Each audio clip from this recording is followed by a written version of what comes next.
Hi there, welcome along to another edition of the Sports Express Show with myself, Ian Danyuswa, and my brother, Usanele Melane. And right now we're going to be looking back at a victorious series for South Africa as far as the Lions series is concerned. Obviously the Springboks getting through on the final test. Yes. To beat the English once again. Yeah, but this time they came with their cousins and uncles. And their big brothers. And their big brothers. Didn't matter. Big sisters on the bench as well.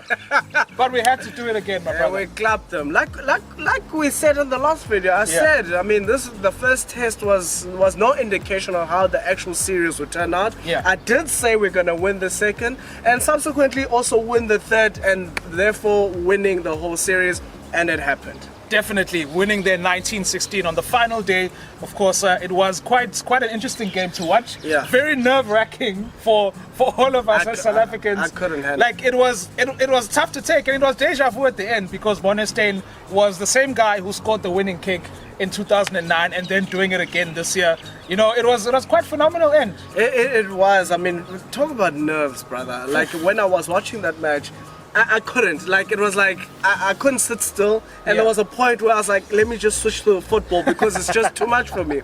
And I was like, but there was something in me that was like, no, go back. And I went back, and it was one of those. It was an ugly match. It was a proper test match in the sense that it only took moments. Yes, that was very tight. It was so tight. It wasn't the prettiest test match you've ever seen in your life, not by a long shot. But if you know rugby and you appreciate the sport, you'll appreciate the extent of intensity that test match produced, and it was intense, brother. It was intense, and I could see that we were maybe a half a second off or half a step off, in my opinion, of course, in that test match, but still we came through with the goods at the end of the test match. Yeah, talking about the moments, obviously it was one try apiece. Yes. They had their moments in the first half. They were dominating the Springboks in the first half, getting the driving maul to get the try. Yes. And then we had our second half moments as well. Cheslin Kobe with absolute magic. I mean, yet again, what can we say about absolute magic? Cheslin. I mean, Cheslin, what did I tell Cheslin? I was like, forget his size, the man is phenomenal. And this goes back handoff. This goes back to when Heineke was still coach and he overlooked him. And I was like, this is the wrong move. But anyway, Flowers flipping big ups to Cheslin because he's proving everybody else wrong. Well, I backed him, so he's proving me right. Yeah. But I mean, he's sensational. The sidestep, the handoff. I mean, the try. I mean, even that, it was phenomenal. And even that try was a moment. The only moment we got to score a try, because throughout the whole test match, that test match, couldn't get a sniff. You can't tell me of another instance in the game where you could say we could have scored a try there. That was the only moment, and even that it came out of the blue as well. Exactly. Yeah. Even that moment came out of. Hey, we had a long TMO.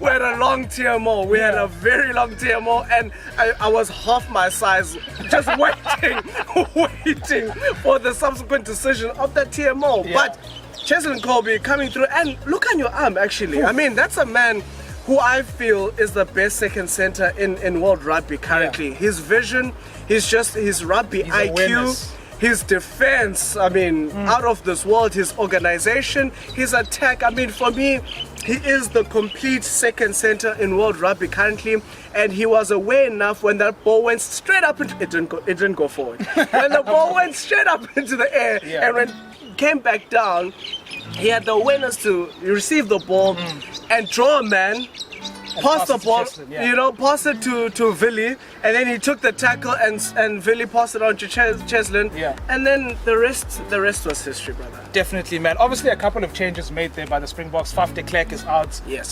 Peter Steff also not available for us. So it was a bit of a gamble, but we had to get in the other guys in. You know, who didn't fare too badly, but it obviously wasn't the same with the regular guys in. For me, Kobus Reinach, you know what? Yeah. I don't feel that he should have started that match. I feel that he was slow, and I feel that had a knock-on effect on the team because there was something about us that was off in the third test match. If you look at the second test match, like ignore the scoreline. I know the scoreline. You're saying this because of the scoreline. No, actually watch the two matches, and of course there are different variables. British and Irish Lions might have brought their game up and so on and so forth. But if you look at the speed of delivery, if you look at it, for me, Ukobus looked lethargic there, and I think it had a knock-on effect. And Pollard didn't have his kicking boost. There's something just not quite clicking. That's why I feel that Ujanchi should have started. Herschel should have started. I mean, he's quick. He's your traditional scrum half, and I feel that he's already half a second quicker than Uraina. But I mean, the coach is the coach, and he makes his decisions. And luckily, it didn't come back to us and bite us in the ass at Guinean. So your standout players for the series, my brother, because we're going to the Rugby Championship next.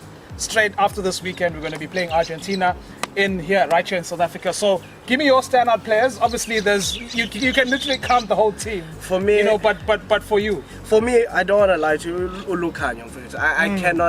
I cannot sue it enough over a rugby player. His everything in his cabinet, his defense, son. And that's not the only good thing about him. But when have you ever heard of a second center who has outstanding that's he has a very sound mind. In every department, and I mean he led that backline, he led the defense incredibly well. Another person is our captain. Really silent. I mean, our captain came through, brother. There were always detractors, and there will always be detractors. But I feel in this series. And the second test, especially. I'm fine again. The performance in the second game. No, there's no way. So he pulled through for me. And Damien Tielandi. Yes, I mean, phenomenal. If people remember, if rugby watchers remember, Damien wasn't so hot in defense. His attack was phenomenal. Crash ball, get through gaps, and he was that kind of player. But defense, he was highly suspect. But in this case, in these last seasons, I mean, his defense has been. I mean, guys, that's a big turnaround, and I feel Damien and Lucanio, that center combination, I don't think it should be disturbed with. So for me, those were the three outstanding. And how can we forget Unyagane? He was. Trevor. I mean, Trevor, bruh. Trevor! No, man. When he again as well with him in the second test, a phenomenal performance. When he got in, son, I mean, things just shifted. I feel he does deserve the start from now on going forward. But obviously, we're not the coaches. The coach will know what's going on. And we've got great depth as well. The front row. We do have great depth, and I mean, for me, those four players are the ones that really pulled their hand up. But brother, we got the Rugby Championship coming up. Yes. Right, I think we've got a few additions into the squad. It's 43 right now. So we basically need to go there once again. We obviously couldn't play last year because of COVID, but now we were defending champions, by the way. Yes, we were. Before we got taken away from us, but now we have to go back. It's like it's so funny. It's like the New Zealand and Australian guys wanting to oust us from the competition, because I feel they're just jealous, to be honest with you. How many there were last year? There were so many pundits and journalists from those nations saying, cut them out, they blah blah blah. They had a lot to say, and it always seems like everybody wants to cut out South Africa because we are that good. This season for the Rugby Championship, I do not feel that New Zealand will win it. That's my first thing. New Zealand are not the New Zealand that they used to be, and I feel, and we discussed this way early on when they were picking the new coach.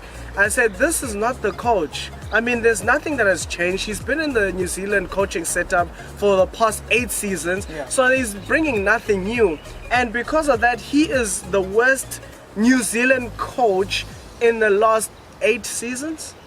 And he's won like I think 60-something% of his games, and which is a stellar record. Yeah. But in New Zealand terms, I mean, these guys are on this level, and he's currently one of the worst coaches they've had in the past 5 to 8 seasons. So, I mean, they're not looking like the New Zealand that we know. They're looking disjointed. I watched the Bledisloe Cup match against Australia, and Australia came back and they were just leaking tries left, right, and center. New Zealand are not going to win it. Definitely. New Zealand are not going to win it, Which will open the door for the Boks. I mean, never mind. Son, we bust down the door now. It's not about opening. We're busting down the door. Yeah. We won the World Cup. I mean, son, what do you want from us? We won the World Cup. Won the Lions series. We beat the British and Irish Lions. Basically, the English calling, like you said, they're cousins and they're flipping big brothers. We clapped them too.